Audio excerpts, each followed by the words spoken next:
एक गांव था, नाम था रोहिणीपुर। बहुत ही सुंदर और खुशहाल गांव था। वहां के लोग बहुत अमीर और दानवीर थे, लेकिन उस गांव में छिपा था एक बहुत गहरा रहस्य। हर किसी को उस रहस्य के बारे में पता था, पर कोई बोलता नहीं था। उस गांव के बीचों बीच थी एक जादुई मूर्ति। हर अमावस्या की रात पूरे गांव में रोने चिल्लाने की आवाजें आती थीं।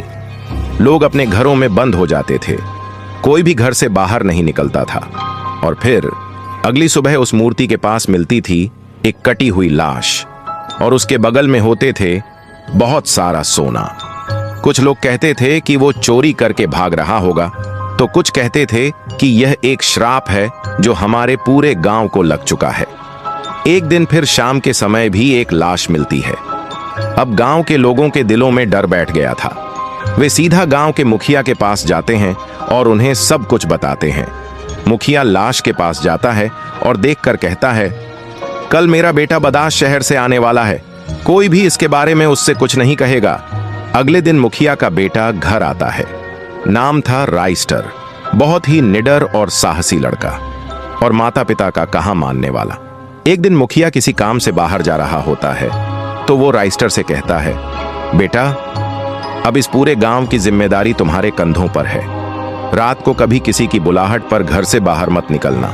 इतना कहकर वह चला जाता है। उस रात जब राइस्टर सो रहा होता है, तभी उसे जोर जोर से रोने और चिल्लाने की आवाजें सुनाई देती हैं।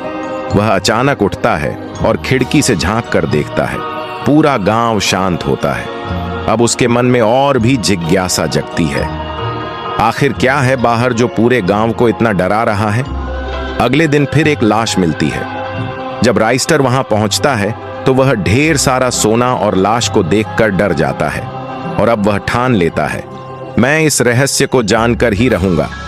क्या राइस्टर इस मूर्ति का रहस्य जान पाएगा या खुद भी इस मूर्ति के भेंट चढ़ जाएगा? अगले पार्ट के लिए कमेंट करें।